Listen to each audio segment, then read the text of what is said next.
Hey everybody, I'm Meg from LovenStamps and you're watching Maker Mornings with Meg.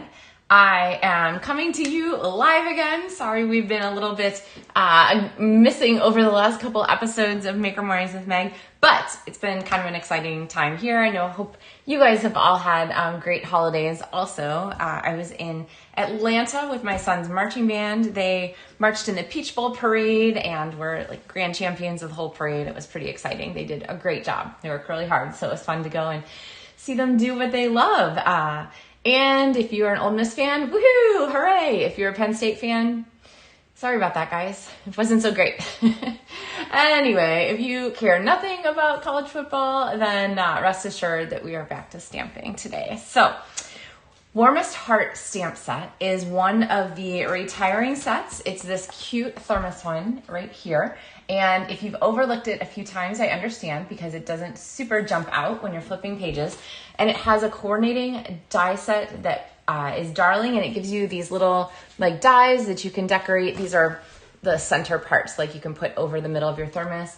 The thermos has a little cup, and if it is chilly where you are for a few more months, this is a great one to consider. So you only have 2 more days because it will be gone on January 4th when the new book starts. So don't miss that. Hey, Tanya. With that, today's project is actually one of my favorite techniques. I love using blending brushes, partially because I just think that they're so pretty, and partially because I really love when colors mix together and you get that little bit of shading in between where you blend from one color to the next. So we're going to talk about some techniques for making that work today. And it's one of the things that I know people find frustrating, like, why does my stuff never look? It's okay. We're going to get through it and you're going to be an expert by the time we're done. So you can look forward to that. This is also a great card that you could adapt for any color scheme that you wanted. If you had, say, a sports team color that you wanted to do, again, sorry, Penn State. If you had a holiday or a favorite shading color scheme for somebody special, there are lots of different ways to use this. So that being said, my favorite way to find color schemes is really to just flip through the book and find pages where I think, oh, I really like those colors together, and then just borrow from the artists at Stampin' Up. So yeah, Happy New Year, Nikki. Happy New Year to everyone. Hi, Carol. So with that, I'm going to flip our camera, switching over here, and sorry, I'm looking underneath there. And wrong button. We are going to work on getting started. And so the first thing you're going to want for this technique is a piece of background paper that you can pop under everything, because it is one of those things where sort of that smudge goes everywhere. And I just realized I'm missing some lights. So, New Year, right? All right, so there we go. So I'm going to go ahead and pull out our stamps here. And like I said, I really like this thermos, so I'm going to pop this one on here.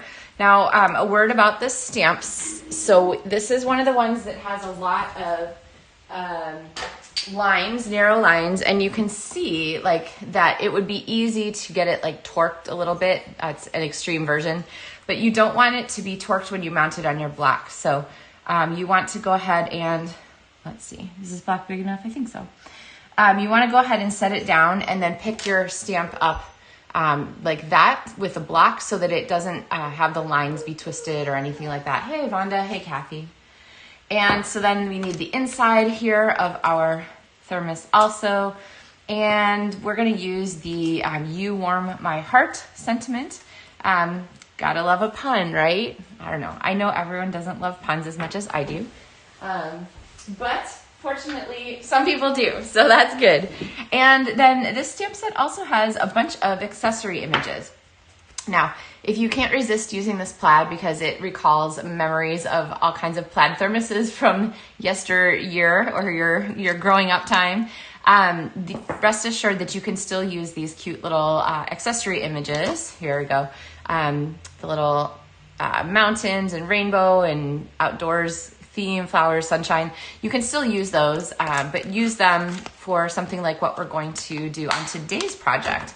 So I'm going to go ahead and grab the rainbow and the sunshine also, and we are going to get some pieces stamped here. So now I've got a piece of basic white cardstock.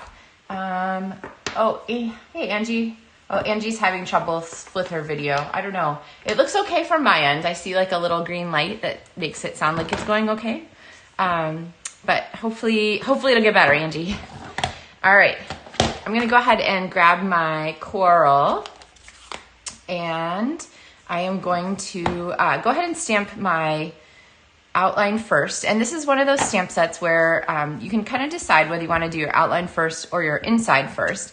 And that piece of cardstock is clearly not large enough for this stamp. So let's try that again here with a larger piece of cardstock. This one will be quite better. I'm going to go ahead and stamp this guy here. Okay, so like I said, outside or inside first, you can try both ways and see what you watch later. Oh, you guys are having trouble. That's funny because my internet says that it is doing, oh, I see the problem. Yes. Okay, so if you're watching now, I'm going to go ahead and clip this video and I'm going to start again in a second, and I promise the internet will be better. So, okay, I'll see you in 1 second, all right?